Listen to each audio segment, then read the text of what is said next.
Sobat Serin. Tadi sebelumnya saya garis bawahi bahwa beliau juga salah satunya karena memuliakan tadi ya ilmu itu, karenanya bukan hanya beliau tetapi murid-murid beliau juga harus siap untuk selain belajar mengajar.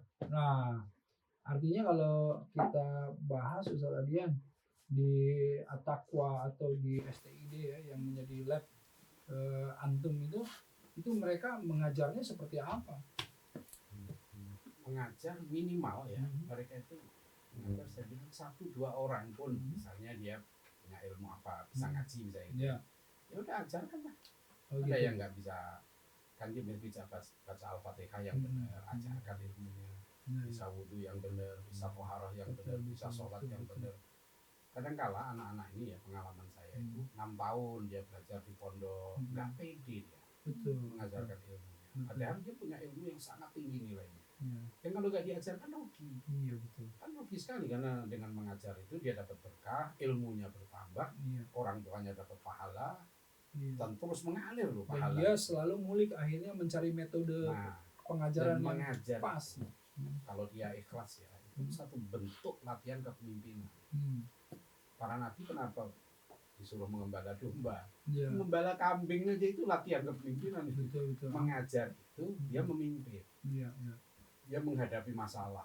Bahkan ya sudah, kalau nabi kan tugasnya 3 ya, tilawah, tazkiyah, ta'lim. Ya. Itu kan ar-rasul wal mu'alim kan, nabi seorang guru juga. Ya. Jadi sebetulnya setiap orang itu guru kan. Rasulullah kan mengingatkan, jadilah kamu guru kan, ughdu aliman, ya kan, atau muta'aliman, atau mustami'an, wala takun, atau muhibban. Nah, jangan yang kelima kan, dan nggak ngapa-ngapain ya patahlah, hancur kamu. Jadi hidup satu umat, satu bangsa itu sebetulnya ya, kalau dia hidup di budaya ilmunya, itu mesti bangsa itu bangsa hebat. Betul. Di mana saja. Ya, saya pernah mendengar, ya betul, Jepang yang ketika di bom atom ya, yang ditanya sama kaisarnya pertama kali itu Sobat Seri apa coba? Kalau kita mungkin yang ditanya bangunan apa yang selamat atau misalnya pabrik apa yang selamat, tapi yang menarik itu yang ditanya sama kaisarnya itu berapa guru yang bisa diselamatkan itu ya. Saya sering dengar cerita itu, tapi saya belum tahu sumbernya. Belum tahu sumbernya. Mudah-mudahan benar ya. Tapi intinya menggarisbawahi betapa pentingnya ilmu. Kalau ada satu buku saya baca itu di Jepang itu yang budaya membaca ilmu itu sampai seorang pengembala kambing di sawah pun, petani itu membaca. Dalam keadaan mengembala itu dia membaca buku. Berarti budaya literasinya budaya literasi tadi tinggi ya itu ya di sana. Tapi kan kalau dalam Islam nggak cukup hanya literasi, kita harus literasi beradab. Iya betul. Artinya kita baca komik gitu ya, tapi jangan sembarangan komik, dan harus bisa menilai ya, komik apa dulu gitu. Jadi literasi tapi harus beradab. Saya ingat tuh dulu saya waktu zaman masih muda ya, SMA itu. Sekarang udah tua ya. Saya masih muda ini. Dulu itu saya tuh zaman perpustakaan itu member 5 perpustakaan dulu di Bandung itu. Jadi memang teman-teman saya sampai kamu ngapain sih gitu ya. Jadi karena saya sering baca. Jadi di CCF Perancis saya ikut, di Goethe Institute di Jerman saya ikut. Jadi memang membaca itu mengasihkan sebetulnya itu. Itu di Bandung kan? Bandung. Nah dulu Pak Nasir waktu SMA di Bandung. Itu sama, Pak Nasir itu bilang, saya anggota perpustakaan nasional waktu di SMA. Dan setiap buku yang datang ke perpustakaan itu Pak Nasir tahu. Oh gitu ya. Jadi dulu orang kita dulu literasinya tinggi. Dulu anak SMA Mas Heri kan cerita Pak Nasir itu setiap belajar mau ujian satu mata pelajaran dia harus membaca minimal 36 buku. Nah, itu makanya ya kalau kita lihat kualitasnya Pak Nasir ya, Muhammad Nasir seperti apa, seorang pemimpin, seorang cendekiawan gitu ya. Karena ya memang feedingnya juga begitu hebatnya gitu ya. Dan itu tuh tidak merasa terbeban. Nah kalau anak-anak sekarang kan distract itu, Ustaz. Gimana? Iya, karena pendidikan kita anak-anak ya menurut saya yang kami sudah kritik dan kami ajukan solusinya. Jangan anak-anak kita dididik terlalu pragmatis berpikir. Maksudnya gini loh. Jadi pendidikan itu hanya kamu sekolah di sini, nanti belajar ini, nilai kamu bagus, masuk ke sekolah ini, nilai kamu bagus, masuk ke kampus ini lebih bagus, masuk ke jurusan ini, supaya kamu bisa bekerja dan cari makan, dapat duit banyak. Memang seperti itu. Nah, itulah pemikiran yang tadi diajar Dewantoro, yang paling rendah. Harusnya anak-anak ini pendidikan tertingginya itu kalau cara berpikir taksonomi Bloom kan paling tinggi to create. Iya, to create. To create. Sebetulnya Rasulullah SAW ada yang lebih tinggi dari to create, yaitu apa? To contribute. Oh iya. Jadi bukan hanya kamu betul, itu hebat, betul, bukan betul. kamu dirimu menciptakan Khairun sesuatu. nasi anfa'uhum linnas. Khairun nas anfa'uhum linnas. Ini harusnya jadi paradigma pendidikan kita. Betul. Karena nggak semua orang bisa bikin robot kan. Nggak semua orang harus ahli pesawat. Betul. Nggak harus semua orang jadi dokter. Tapi semua orang harus bermanfaat. Harus bermanfaat. Iya. Jadi yang terbaik bukan yang pintar, yang terbaik yang takwa. Yang terbaik yang akhlaknya Ini mulia. akramakum inallahi atqakum. Iya, harusnya ini yang mengubah. Iya, jadi nanti kalau Mas Erik saya ketemu Prabowo nanti saya usulkan pendidikan ya. Nanti kalau saya ketemu Pak Prabowo nanti saya usulkan Ustaz Adiana. Dan kalau saya ketemu Prabowo nanti saya bilang Ustaz Erik lah, gitu ya. Nanti saya kasih masukan, ya. Harus diubah ini Mas Erik. Inikah yang kemudian membuat antum itu STID ini lulusannya harus kemudian dikirim dakwah ke berbagai pelosok itu untuk supaya terjadinya pemerataan cara berpikir atau apa sih antum dibalik ini semua tuh? Karena orang tua kan aneh. Kenapa saya sekolahkan anak saya ke STID kemudian keluar harus kemudian dakwah pelosok? Jadi STID Muhammad Natsir itu kampus yang didirikan Dewan Dakwah.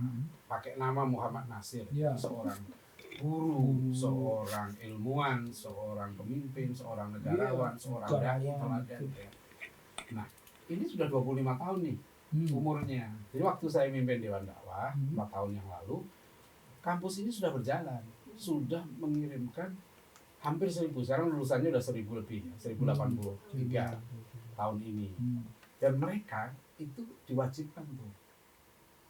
Sarjana itu bukan hanya terus cari kerja di pabrik, enggak. Mereka dikirim ke pelosok-pelosok, ke Pulau Mentawai, ke Pulau Buru, ya. Ini pelosoknya bukan pelosok condet, bukan pelosok gitu bukan ya. Ini pelosok beneran ini. 32 provinsi. Iya. Di Mentawai, di Pulau Banyak, di Aceh, di Morowali. Yang saya udah kunjungi misalnya di daerah transmigrasi di Sumatera Selatan, Morowali, masuk ke situ, NTT. Pak Nasir dulu tahun 60-an sudah berpikir begitu. Bayangkan seorang anak SMA dikirim Pak Nasir ke Pulau Enggano. Pulau Enggano itu pulau terluar di Samudra India. 12 jam naik ferry sekarang dari Bengkulu. Saya dengarnya aja baru di Pulau Enggano. Pulau Enggano itu pulau terluar. Dulu kapal ferry ke sana 3 bulan sekali. Dai Dewan Dakwah yang dikirim ke sana itu lulusan SMA, masih hidup orangnya. Sekarang udah 77 tahun mungkin umurnya. Itu yang dikirim oleh Pak Nasir. Semua dulu tuh lulusan SMA Mas Eri. Nah ini juga pendidikan kita perlu dievaluasi. Dulu lulusan SMA itu sudah siap jadi guru, siap kita kirim jadi dai, jadi khotib. Ya kan dulu guru tuh lulusan SMA. Iya. Ini berubah ya. Kemudian sekarang kemudian setelah itu kita tuh harus sarjana S1 dulu baru kemudian bisa. Nah sekarang udah mulai lagi ke vokasi ya. Sekarang menjadi problem lagi. Karena S1 sekarang dianggap ada penurunan banyak wanita. Jadinya S1. Sekarang tukang Gojek harus S1. Ya nggak harus sih, tapi banyak yang S1. Banyaknya S1. Banyak S1 ya kan. Kasir minimarket sekarang banyak S1. Dulu kan nggak terpikir, yang membuat S1 dulu nggak terpikir begitu. Karena S1 dulu itu adalah untuk keilmuan. Masuk vokasi kan sekarang. Problem lagi sekarang karena yang vokasi banyak yang nganggur lagi. Kata dirjen vokasi bilang apa? Mereka kurang soft skill. Soft skill. Terlalu banyak dididik hard skill. Sebetulnya soft skill itu nggak ada. Akhlak itu yang harusnya ditekankan. Makanya Mas Erik banyak ini nanti saya kasih tahu Pak Prabowo lah, pokoknya diubah nanti. Allah Akbar. Amin ya rabbal alamin gitu. Ya tapi intinya beginilah.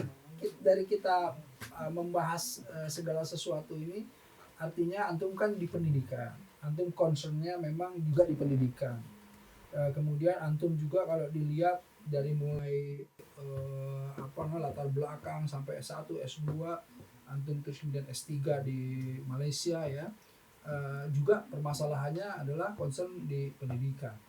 Nah sekarang antum sebagai ketua organisasi Islam ya, yang kalau kita lihat Dewan Dakwah Islam Indonesia ini kan, ini yang dibangun oleh Pak Nasir ini kan besar sekali.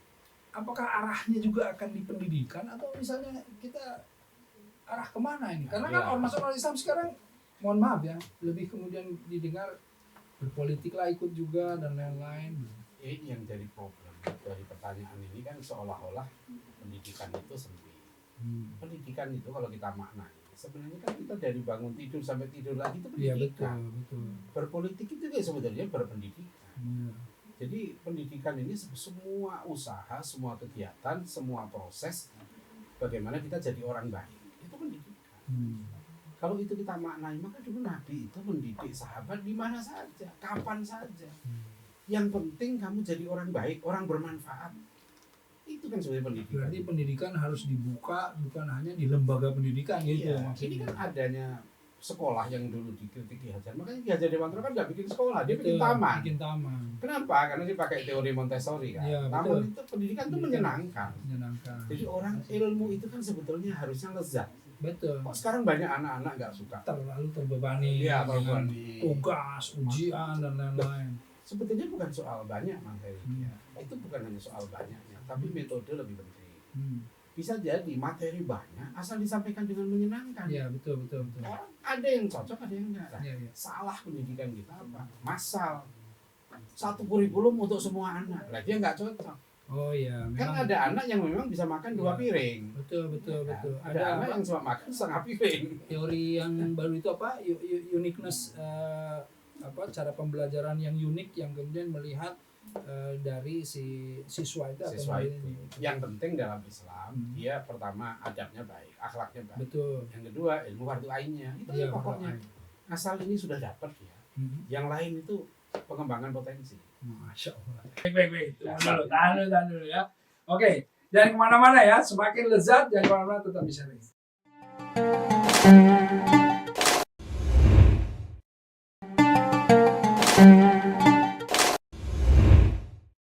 Alhamdulillah, Sobat Syar'in.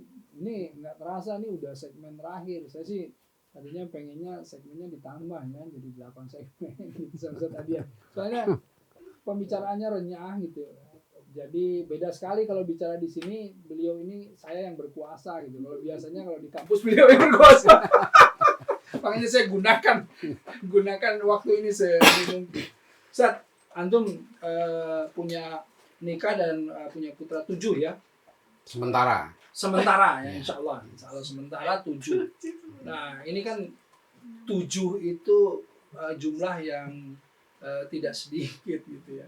Itu anak-anak antum itu kemudian semuanya, atau apakah ada yang tidak mengikuti gaya antum nih, kayak misalnya putra antum tuh penulis juga, dari sejak SMA juga udah nulis, ada 1, 2, 3 yang kemudian sudah cerdas untuk kemudian mengajar dan lain-lain gitu. Nah ada nggak yang kemudian nyeleneh dari mereka itu semuanya?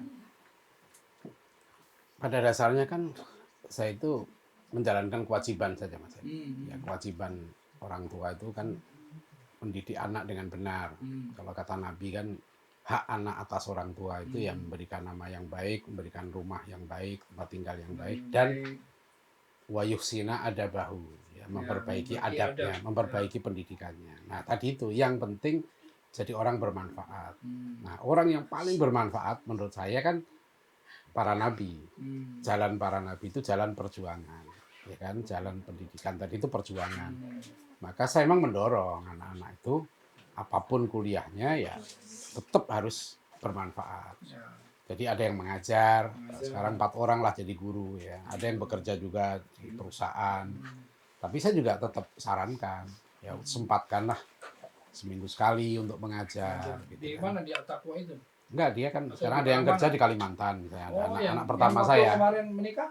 Yang menikah itu sekarang di pondok dia mimpin SMP. Kemudian ada yang mendukung kan, ada anak saya yang pintar desain itu ya. Yang bagian buku saya ini dia semua yang mendesain.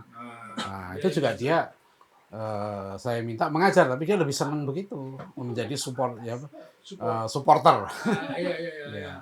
Orang Iya, padahal back dia office dulu ya. menghafal Quran 1 tahun Iya, selesai. Tapi ya kita nggak bisa maksa ya. Gimana Kewajiban mereka kita kan sebenarnya anak ada. itu yang penting dia bermanfaat. Gitu. Iya. Itu yang Ada kita soalnya tekankan. yang menarik adalah putra-putranya Ustadz Adian ini kadang-kadang kalau mau diekspos malah males dia. Dia nggak mau diekspos. Ada yang harusnya juara malah nggak enak jadi nggak juara. Yang harusnya kemudian tampil malah nggak mau tampil. Emang anak-anak sekarang aneh-aneh juga ya. Iya. Cara ininya. Yang penting itu tadi kan. Kita kan sama juga lah ya, mendidik anak ini luar biasa tantangannya, ujian. Bahkan ada gini Mas Erik, saya pernah kan karena saya guru, istri saya guru ya. Kita tuh kelemahan guru itu kadang penyakitnya itu merasa bisa mendidik. Nah, kadangkala Allah tuh negur kita loh. Kadangkala saya sama istri saya bilang, saya itu didik istri orang lebih mudah loh daripada didik kamu gitu. Didik majelis taklim istri orang. Kan mahasiswa S3 saya kan rata-rata istri orang ya. Iya, lebih mudah tuh, saya suruh mesti dikerjain. Iya. Ya, suruh bikin paper gitu kan. Tapi kalau istri sendiri belum susah, tentu. Ya, ini jadi curhatan ya. Saya ini ustadz ya, didengar di mana-mana. Karena kan tapi kalau ini sendiri susah ya. Oke. Ya. Ini buku-buku salah 5 ya, ini hanya beberapa buku-buku dari Ustadz Adian Husaini ya. Kalau kita lihat ini buku yang semua mahasiswanya selalu punya, ini yang ini salah satunya ya, Pendidikan Islam. Ini kompilasi pemikiran pendidikan. Yang judul kecil yang penting, Pendidikan Islam bawahnya itu. Mewujudkan generasi gemilang menuju negara adidaya 2045. Nah, ini nih. Ini pemikiran-pemikiran pendidikan Islam ya. Jadi kalau misalnya ini masalah yang kedua nih, yang buku Indonesia Maju yang baru tuh. Ini nih. Yang depan Indonesia Maju tuh. Ini buku Indonesia Maju 2045. Ini tadi itu ini mewujudkan generasi gemilang menuju negara adidaya 2045. Yang ini Indonesia Maju 2045. Ya, itu lebih praktis lah. Ini konsep dan peta jalannya 2045 seperti apa gitu ya. Dan inilah maksud saya kalau misalnya para pemegang kebijakan di negara kita tahu, nah ini nih bagus sekali nih kalau misalnya Ustadz Adian ini menjadi penasihat spiritual. Amin ya Allah.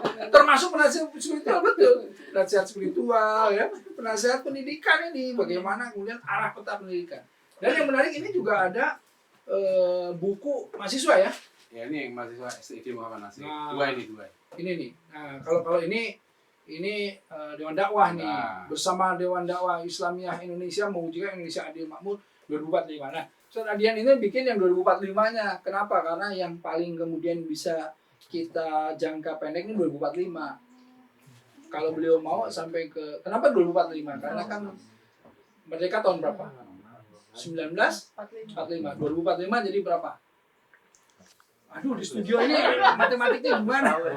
100 tahun Indonesia. 100 tahun Indonesia emas tuh. Jadi kalau misalnya kita lihat bagaimana 100 tahun Indonesia itu ada konsepnya gitu. Nah, nanti kalau setelah ini baru antum semuanya yang diminta untuk 200 tahun Indonesia seperti apa. Nah, kemudian ini ada Nabil nih. Nah, Nabil Abdul Rahman ini salah satu dari mahasiswa. 19 tahun nih, 19 tahun. 19 tahun sudah menulis Iya. pemikiran Bernas untuk Indonesia cerdas. Nah, ini untayan gagasan mahasiswa Dewan Dakwah Islam Indonesia tentang pendidikan, sains, filsafat, sejarah dan kebudayaan tuh. Jadi kita itu kalau nulis memang dituntut untuk kemudian berpikir dan mencari referensi. Akhirnya lezat lah. Ayo dah, langsung menulis deh. Nah, ini juga Fatih Madini. Wah, ini Fatih Madini ini sebetulnya orangnya ada di sini nih. Ini Azhar. Nggak jadi ya? Nggak jadi. Putra beliau ini, Ya. ini solusi kekacauan ilmu. Coba bayangkan, ini umur berapa ditulisnya? Waktu nulis dia 19 tahun. Umur 19 tahun, tetapi sudah berani mengkoreksi tentang permasalahan kekacauan ilmu. Coba nih. Ini kan artinya berpikir kritis gitu ya, melihat seperti apa fenomena yang ada dan lain-lain. Ya, sayang ya beliau nggak bisa hadir nih. Padahal saya kira ada di luar untuk menunggu. Nah, ini semuanya kalau kita lihat buku-buku ini ya inilah di mana literasi, di mana budaya menulis, di mana budaya membaca, di mana budaya tabayun. Karena kan kalau ilmu itu harus kemudian kita klarifikasi ya, tidak semua sekarang open source semuanya ditangkap tanpa kemudian ada ukuran yang mana yang hoax, mana yang enggak dan lain-lain. Nah ini Ustadz Adian, kalau kita lihat antum kan seringkali juga tentu di STID atau dimanapun kemudian menuntun berita-berita yang kemudian bisa dijadikan referensi dan lain-lain dalam menulis. Apa sih sebetulnya yang sampai antum juga bisa nulis setiap hari satu artikel jadi istiqomah dan lain-lain, sebetulnya apa sih yang membuat itu mudah buat antum? Kan sulit itu kalau nulis itu sebenarnya. Iya tadi ya, pertama pemahaman tentang ilmu itu. Asal anak itu ya dia sudah seneng ilmu, cinta ilmu, itu kesananya mudah. Nah problemnya kan menanamkan dia cinta ilmu itu. Makanya kan supaya dia cinta ilmu dia harus tahu ya tentang falsafah ilmunya. Dia kalau anak itu dididik dengan benar ya, niat mencari ilmunya ikhlas, ya kan, dia adabnya baik pada guru, akhlaknya baik pada orang tua gitu. Insya Allah mudah. Ini Ustaz Adian, ini kan sobat-sobat seri ini ada juga ibu-ibu muda nih, pasti pengen secara konkretnya seperti apa sih antum menularkan anak-anak supaya kemudian bisa nulis gitu. Apakah nulis bareng-bareng sama antum gitu, baca bareng-bareng? Saya pun nggak tiap hari nggak, tapi memang dari kecil anak-anak itu kita didik dengan adab. SD itu sudah kita ajar kitab Adabul Insan. Itu kemudian kita Risalah 2 Ilmu. Dia ngaji kitab Ta'limul Muta'alim, kitab Adabul Alim Muta'alim, itu SMP tuh. SMP itu kayak saya dulu kan di kampung sudah belajar itu. Apa itu ilmu, mengapa kita harus nyari ilmu, gimana nyari ilmu, kemuliaan mencari ilmu. Di dalam kesehariannya antum membahas. Nah, kemudian yang paling bagus juga keteladanan ya. Keluarga harus memberi contoh, orang tua. Kalau di pesantren itu ya guru-gurunya. Maka guru-guru pesantren itu kita fasilitasi untuk menerbitkan bukunya. Jadi kalau guru-gurunya menulis ya, maka santri juga termotivasi. Kakak kelasnya juga begitu nanti. Kakak kelasnya juga dilatih menulis, nanti ke bawahnya juga gitu. Karena menanamkan nilai-nilai akhlak gitu ya, termasuk cinta ilmu itu memang paling bagus keteladanan. Yang kedua pembiasaan. Ya, jadi menulis itu pembiasaan memang. Terus menerus saja dibiasakan gitu ya. Yang ketiga motivasi, keempat disiplin. Ya, penegakan aturan. Saya juga kemarin itu seringkali anak-anak saya tuh saya minta untuk bikin novel cerita, dia pengen seperti apa. Kalau sekarang itu kayak webtoon ya, jadi sambil gambar gitu, konsep cerita dan lain-lain. Tapi memang endurance ya, jadi kadang-kadang lagi semangat ya jadi satu, kemudian abis itu dia mau bikin lagi cuman 1/4 selesai, dia udah fokusnya yang lain gitu. Itu memang ya salah, semua manusia begitulah. Nggak ada manusia rajin terus, nggak ada kan? Karena ada setan juga. Tapi terakhir tadi Mas, saya ingin yang 2045 itu, kita itu punya waktu sekitar 20 tahun loh. Sekarang ini saat yang tepat untuk menyiapkan generasi gemilang. Yang saya maksud generasi unggul nanti. Jadi anak-anak yang sekarang 15-20 tahun ini harus dapat perhatian khusus. Karena mereka dia yang nanti 20 tahun lagi kan umur 40 tahun. Iya kan? Jadi kan 36 tahun udah bisa jadi wapres. Nah, kan 40 tahun bisa jadi presiden gitu. Iya kan? Jadi nggak boleh kalah gitu. Kalau dalam konsep fase di dalam keislaman ya, agama. Memang setelah akil balik sama muda. Zaman dulu Ibnu Abbas radhiyallahu anhu itu umur berapa dia bisa kemudian masuk dalam pemikiran keilmuan dan lain-lain. Panglima Sudirman itu 29 tahun jadi jenderal. 29 tahun ya. Iya. Kiai Imam Zarkasi mendirikan pesantren Gontor umur 16 tahun. 16 tahun. Nah, coba lihat. Jadi kalau kita lihat itu kalau di dalam Islam itu anak ya yang kemudian sudah akil balik memang disiapkan untuk tadi manfaat tadi gitu. Buya Hamka belajar ke Jawa umur 16 tahun. 16 tahun ya. Soekarno dimasukkan ke rumahnya Cokro Aminoto oleh ayahnya umur 15 tahun. 15 tahun ya. Jadi 15 tahun itu dia sudah dewasa. Nah, ini salah pendidikan kita. 18 tahun dewasa, Profesor kita dari Bandung, Profesor Nanang Fatah kan udah Fatah. kemarin usul ke DPR. Ya. 15 tahun, nah, masa sekolah kita kepanjangan kata dia, potong 4 tahun. Jadi anak 15 tahun sudah harus siap kuliah dan siap kerja. Ini di studio umur berapa nih semua nih yang magang nih? 15 Pak Ustadz. 15 Pak Ustadz. Itu dia, harus siap antum semuanya. Udah siap antum? Antum mah siap nikah doang, jangan cuma siap nikah doang. Baik. Sanadian kita tutup dengan antum coba sedikit sampaikan betapa tadi pentingnya ya mempersiapkan 2045. Mungkin antum mau secara singkat bisa sampaikan poin-poin agar supaya kita ini juga bisa menyimak, oh ini yang bisa kita lakukan. Ya, terima kasih Ustadz Erik ya. Jadi kita ini sekarang berada di satu masa yang sangat strategis ya. Dan kita itu sangat optimis insya Allah. Ya, kita harus tetap optimis karena saya melihat potensi-potensi generasi muda yang luar biasa, yang kalau ini betul-betul ya dididik dengan benar, ya itu mereka akan menjadi generasi terbaik ke depan. Ada waktu kita 20 tahun dan Rasulullah SAW itu bertugas 23 tahun. Ya, 20 tahun itu lahirnya sebuah generasi baru. Kita punya konsepnya, kita punya contohnya, kita punya bukti-bukti sejarah tentang keunggulan pendidikan kita. Kita sebetulnya, Mas Erik ya, cukup kita itu, saya lihat ya, mengikuti tokoh-tokoh kita pendidikan tuh, Ki Hasyim Asy'ari, Ahmad Dahlan, Hamka, Muhammad Nasir, ya, kemudian Ki Hajar Dewantoro, Tengku Muhammad Syafi'i, Kayu Taman tuh di Sumatera Barat. Jadi banyak sekali kita sebenarnya. Nah, sayangnya yang saya lihat sekarang ini, justru kita itu pemikiran pendidikan para tokoh-tokoh kita yang hebat itu, justru sekarang ditinggalkan. Kita itu kalau kita kembalikan, lahir lagi, insya Allah lahir manusia-manusia hebat lagi. Ya, manusia itu sama, nggak berubah. Sampai kiamat manusia itu nggak berubah. Rumus untuk mendidik manusia, rumus untuk menyehatkan manusia, kan sama dari dulu.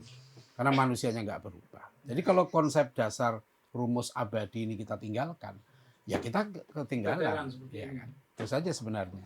Baik. Alhamdulillah. Syukran, jazakumullah khair. Ini Ustadz Adian sudah menyempatkan waktunya di studio MNC Muslim ini, dan alhamdulillah ini lezat sekali pembicaraan kita, ini rezeki untuk kita semua ini. Dan untuk antum semuanya ya, ini kalau mau memberikan saran, masukan atau apapun, silakan ke IG-nya @mnc.muslimtv ya, @mnc.muslimtv, insyaallah silakan sampaikan. Dan jangan lupa program ini di-share ke semua, ke sahabat, sanak saudara, handikolan, semuanya. Ingat, mandalah khairan falahu mislu ajru fa'ilihi. Barang siapa yang menyebarkan, dia akan menunjukkan kebaikan, dia akan mendapatkan pahala yang sama dengan yang mengerjakannya. Ya. Jadi di-share, karena apalagi ini programnya namanya share in. Ya, oke, alhamdulillah itu saja dari saya. Insya Allah kita berjumpa lagi di episode mendatang. Assalamualaikum warahmatullahi wabarakatuh.